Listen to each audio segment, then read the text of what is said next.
Good morning class 10। पिछली कक्षा में हम लोग सूरदास के पद पढ़ रहे थे और सूरदास का जो पहला पद था हम लोगों ने पढ़ना प्रारंभ किया था। आज हम लोग उसी को समझते हैं, पहले पद को। उसके पश्चात हम लोग दूसरे, तीसरे और चौथे पद की तरफ बढ़ेंगे। तो हमारा पहला पद है, ऊधव तुम हो अति बड़ भागी, अपरस रहत स्नेह तगाते, नाहिन मन अनुरागी। पुरैनी पात रहत जल भीतर, तारस देह न दागी। ज्यों जल माह तेल की गागरी, बूंद न ताको लागी। प्रीति नदी में पाँव न बोर्यो, दृष्टि न रूप परागी। सूरदास अबला हम भोरी, गुड़ चाटी ज्यों पागी। तो ये हमारा पहला पद है। यहाँ कुछ कठिन शब्द आए हैं। मैं एक एक करके जो कठिन शब्द हैं उनके अर्थ बता दे रहा हूँ, आप लोग लिख लीजिए।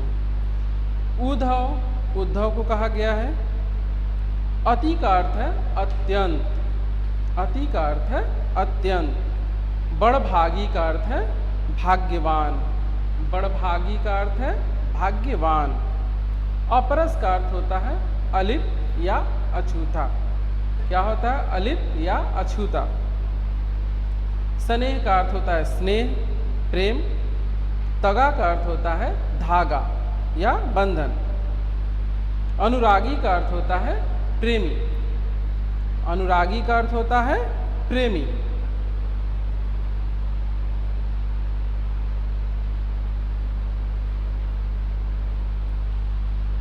पुरैनी पात का अर्थ होता है कमल का पत्ता।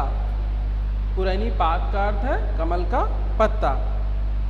मैं ये जब लिखाऊंगा ना तब लिखा दूंगा।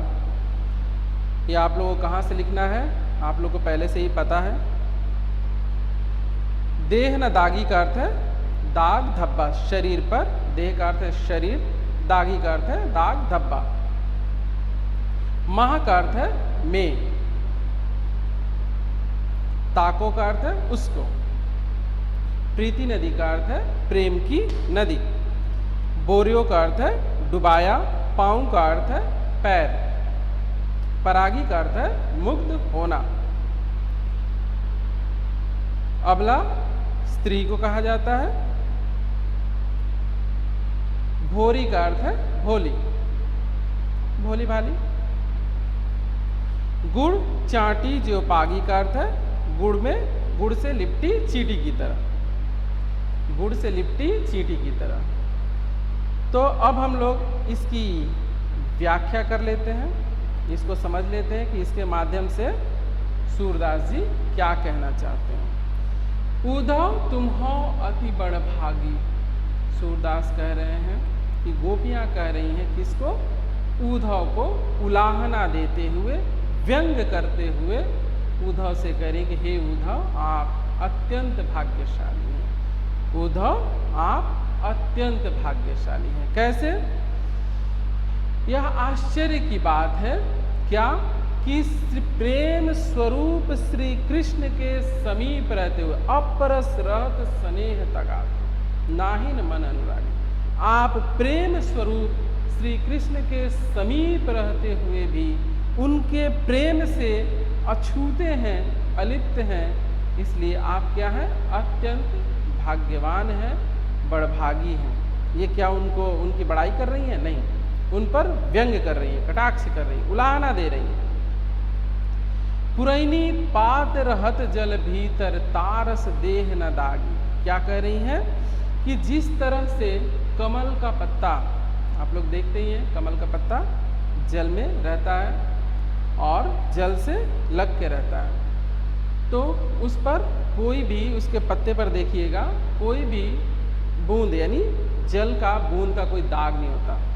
पुरैनी पात रहत जल भीतर, तारस देह न दागी। वह रहता कहाँ है? जल में रहता है। कौन? पुरैनी पत्ता यानी कमल का पत्ता। किंतु उसके शरीर, माफ कीजिए, उसके शरीर पर कोई पानी की बूंद का दाग नहीं होता। ठीक उसी तरह आप भी हैं, प्रेम स्वरूप श्री कृष्ण के पास रहते हुए भी आप पर प्रेम का कोई प्रभाव नहीं पड़ा। ज्यों जल माह तेल की गागरी, एक और उदाहरण उनको देते हुए अपनी बात को वो समझाती हैं। ज्यों जल माह तेल की गागरी बूंद न ताको लागी, अगर हम किसी तेल लगे घड़े को जल में डुबाएं तो जल की बूंदें उस पर नहीं ठहरती। अगर हम किसी तेल लगे घड़े को पानी में डुबाते हैं तो क्या देखते हैं कि कोई भी जल की बूंद उस पर ठहरती नहीं, वो फिसलकर नीचे गिर जाती है। ठीक उसी तरह आप भी श्री कृष्ण के समीप रहकर भी प्रेम से अछूते रहे, आप उसमें लिप्त नहीं हो सके, अलिप्त ही रहे। इसलिए आप क्या हैं, अत्यंत भाग्यशाली हैं, बड़ भागी हैं। प्रीति नदी में पाँव न बोर्यो, दृष्टि न रूप परागी, आपने कभी भी प्रेम की नदी में, प्रीति नदी का अर्थ क्या है, प्रेम की नदी, आपने प्रेम की नदी में कभी भी अपने पैरों को नहीं डुबाया, अर्थात आपने कभी प्रेम का रसा स्वादन नहीं किया, नहीं, आपने प्रेम की कभी अनुभूति नहीं। क्यों? आपने प्रेम किया ही नहीं। और आपकी जो दृष्टि है वह भी क्या है, प्रेम से अछूती है, यानी उसने भी कभी प्रेम का अनुभव नहीं किया है। इसलिए क्या है, आप भाग्यशाली हैं। दृष्टि न रूप परागी, आप मुग्ध नहीं हुए हैं, किसी पर आपकी दृष्टि प्रेम के कारण मुग्ध नहीं हुई है। सूरदास अबलाहम भोली, सूर गोपियाँ क्या कह रही हैं कि हम अबलाएं, अर्थात हम स्त्रियां क्या है, भोली भाली, हम छल कपट नहीं जानती, हमें छल कपट नहीं आता, हम भोली भाली स्त्रियां हैं। तो ये सारी चीज़ें ना जानने के कारण हम बस इतना ही जानती हैं कि प्रेम क्या होता है, प्रेम की पीड़ा क्या होती है। तो उदाहरण देते हुए क्या करें कि जैसे चींटी गुड़ के प्रति आसक्त होकर उससे चिपक जाती है और फिर उससे अलग नहीं हो पाती, ठीक उसी तरह से हम गोपियाँ भी श्री कृष्ण के प्रेम से आसक्त होकर उनसे चिपक गई हैं और अब हम उनसे अलग नहीं हो सकते। तो ये हमारा व्याख्या है।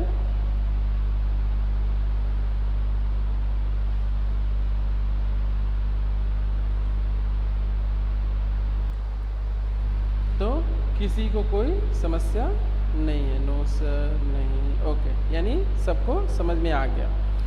तो हम लोग दूसरे पद को भी समझेंगे, किंतु अगली कक्षा में, इस कक्षा में इतना ही।